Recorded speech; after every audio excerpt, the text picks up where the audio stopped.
Hello there folks, I'm Dan Brown from Sort of Interesting, and today I wanted to give you a very quick introduction of a minute to bring you up to speed with where all my boat buying is at, and then if you watch that you're up to date with what's going on and you don't have to watch all the other boring rubbish I'm about to talk about in the rest of the video.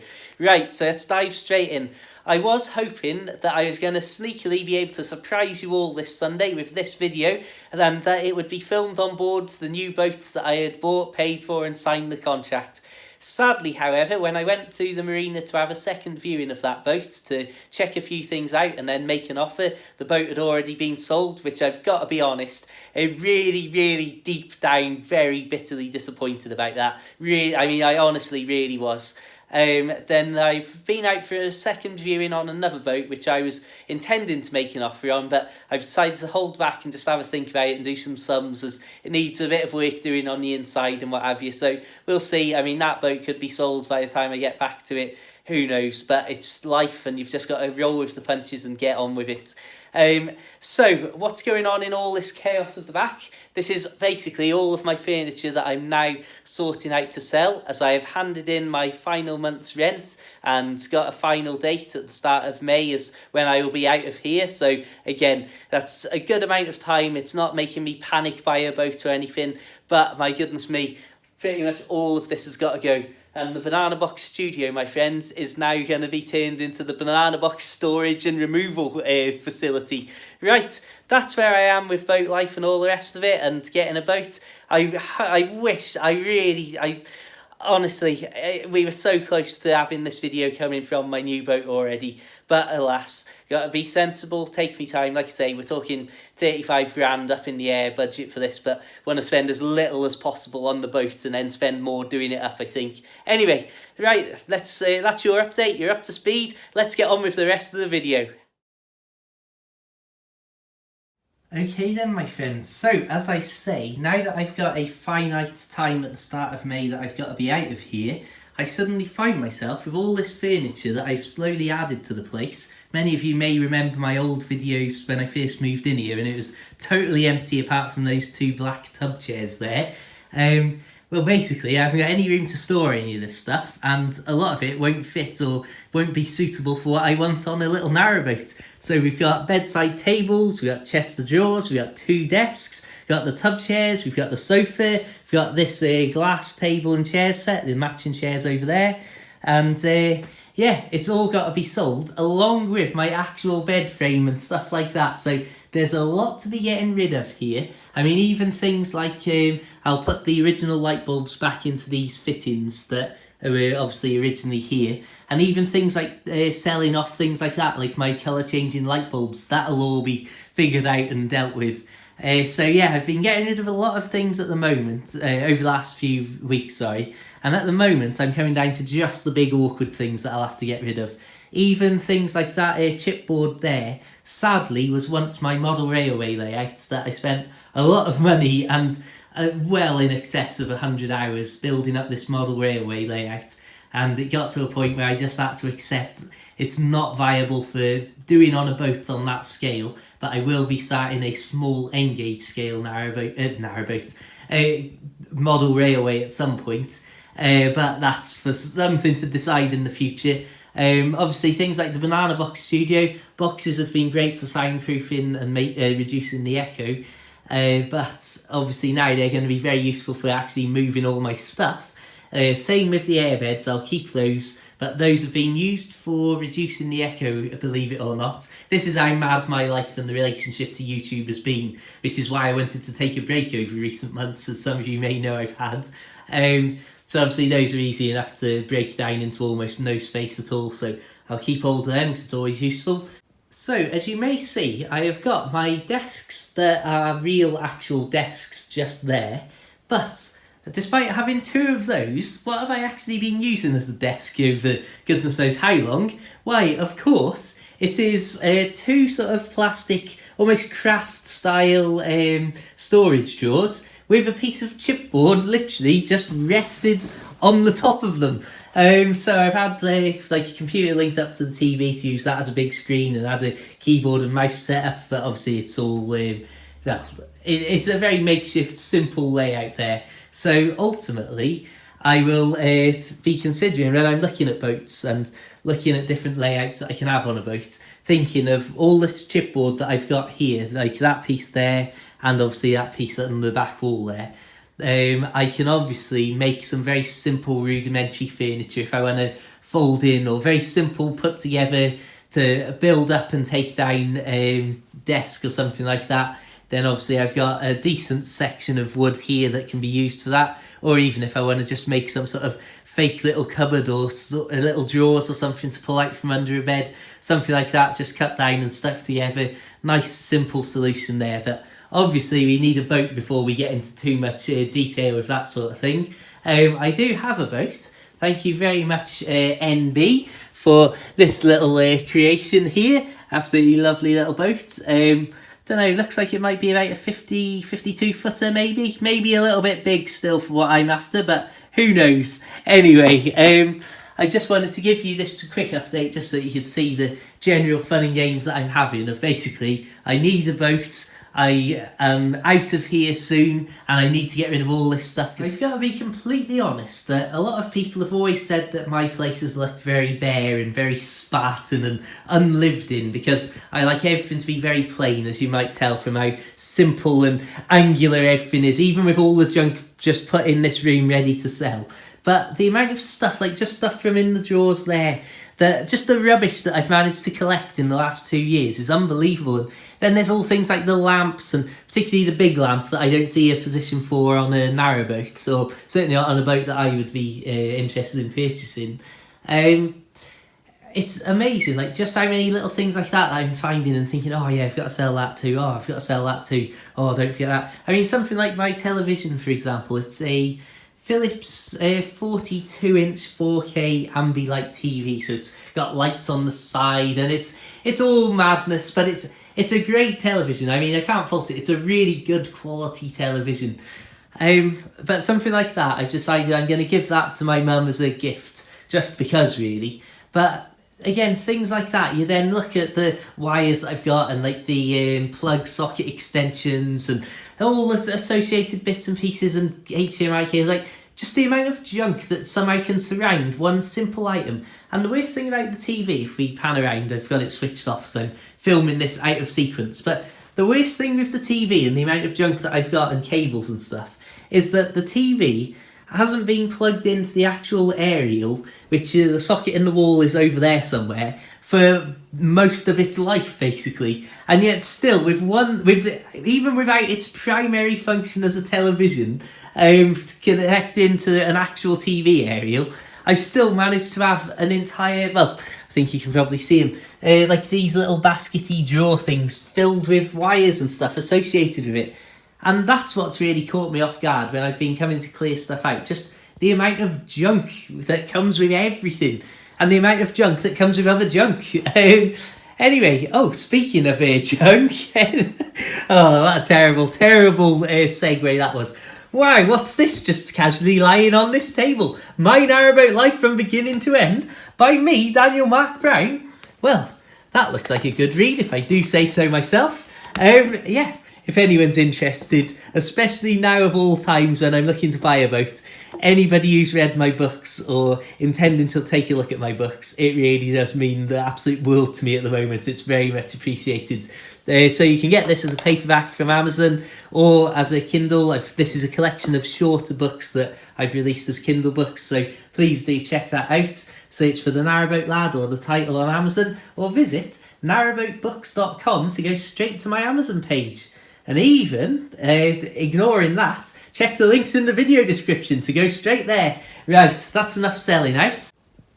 Well, my friends, as I sit here looking at some of Narrowboat Tilly's greatest hits, this sums up, this is why I want to go back to the canals, because even though I'll have to give up a lot of the lifestyle of roaming around on a tiny boat and not really ever having a fixed place to be, which was great for that particular sort of mid-20s time of my life.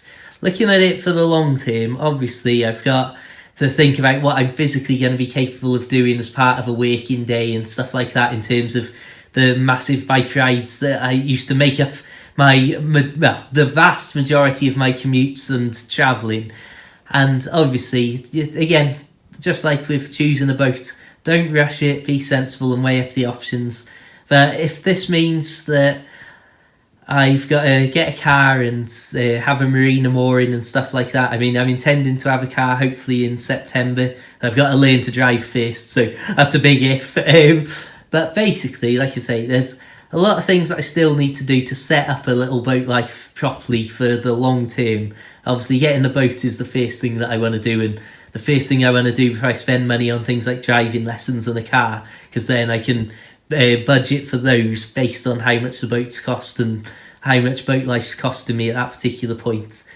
But really, if having a marina mooring, spending less time out in these sorts of places and having a car and stuff like that means that I get to spend any time out in places like this, and with my kayak just throw it over the side of the boat and step straight into it like I used to off Tilly, then ultimately, even though I'm not unhappy on land life, I mean, it's easy peasy, it's nice and simple, and I live in a beautiful place and I'm lucky to live here.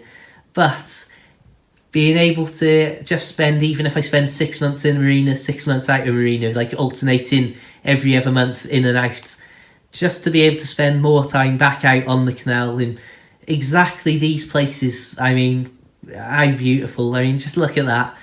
What a way to spend the day. And if I can set up a little boat life that allows me to spend more time doing these sorts of things, then I'll be more than happy. I think we'll head over to Blakemere for some actual side of the canal thoughts from yesterday when I was debating whether I was going to put an offer in, just so you can see my actual real genuine thoughts that I just wanted to record something just so that I can see my exact thoughts and feelings at that particular moment in time. Well, here we are, my friends, just round the corner from Ellesmere Tunnel, just there. And that must mean we're about to see Blakemere stretch out just to our left-hand side. And I'm currently contemplating marching down to Blackwater Marina, just down the canal, and putting in an offer on another boat. You're talking high 20-something thousands. And I've got to be honest, I've had one major blow and disappointment already, if I'm totally honest, where I turned up at the same marina just down at Ellesmere to literally just have a second viewing and check a few things on a boat and then put an offer in. That was a couple of days ago, only to turn up and find that the boat had actually already been sold. And I don't know, I'm concerned that I'm just panic buying the next available boat that I see. The other boat, all good. A few positives and negatives, as you would expect. Oh, how good is Blakemere? But ultimately, I think it would have been an absolutely perfect boat to just move straight onto and then deal with the negatives as and when. Whereas this particular boat I'm looking at, you're talking making an offer, assuming you get accepted below the 30 grand asking price, and then still having a few grand to spend on it to do it up. And like I say, I don't know, I was hoping to avoid any of that sort of stuff. Just literally I could literally still, this time next week, be a boat owner moored up on this exact stretch of canal, which is actually, sadly, and almost like full circle, this is literally, this section here is where I spent the final night on Narrowboat Tilly and packed up all my stuff, and goodness me, those were sad times. So really, I just don't know. It's like I say, the other boat, I would have happily paid thousands more for the other boat than this boat that I came out today literally prepared to make an offer and prepared with the money, just got to get the money out of things like premium bonds and Bitcoin and stuff like that into my actual bank account. But I'm good to go. I was prepared to pay thousands more for the other boats that I've missed out on than this particular boat. But I don't know, my friends, it's such a difficult thing. I can literally go and buy a boat in the next, it'd probably take me about 15 minutes tops from this exact moment, from this exact spot, to be a boat owner again and to start up all the mayhem of pulling out kitchens and setting up solar panels and goodness knows what else. But it's just such a it's such a commitment.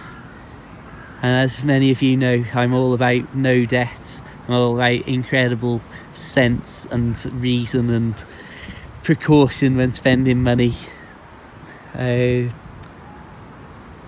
the idea of going down and, I don't know, putting down up to like 30 grand asking price, if I'm not 100% convinced, doesn't bode well with me, if I'm honest.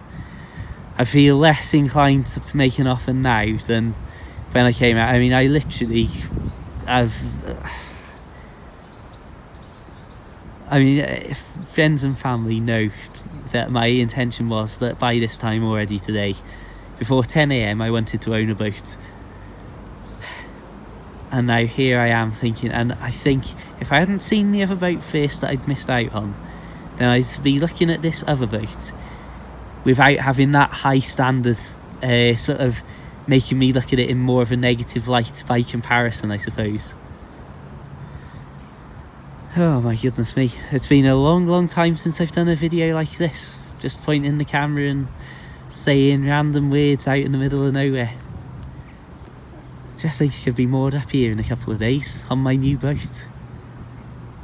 Oh, little bird's disappeared somewhere under the water surface over there.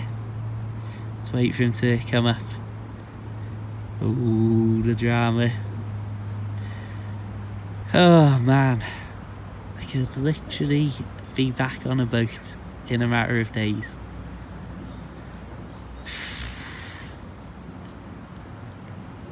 Well, I'm not sure where that bird's gone, but I was hoping, oh, nope, that he's going to pop up and that'd be a nice way to end this video clip. But instead he's making a fool of me. Oh, flipping heck, he's popped up all the way over there. There we have it.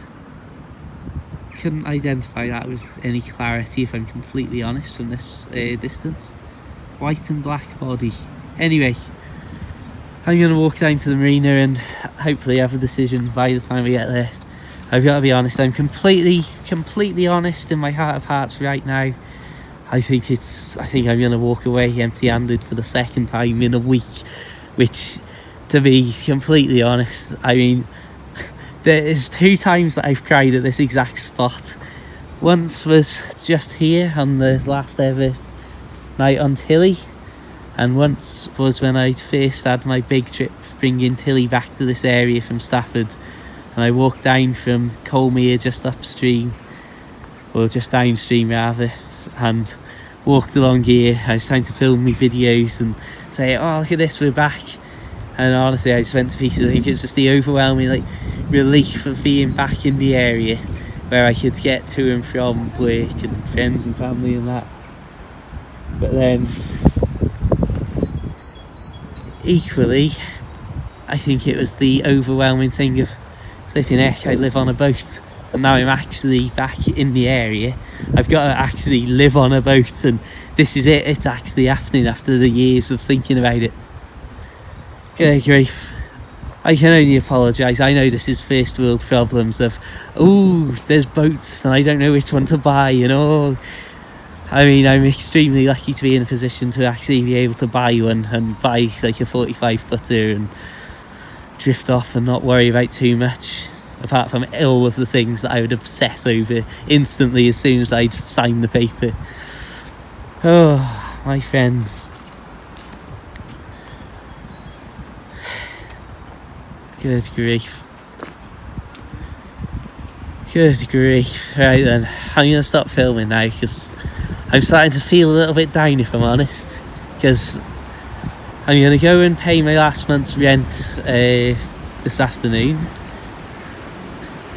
So I'll have up until about May the 5th where I'll actually have a actual proper home on dry land that won't just be bunking up with somebody.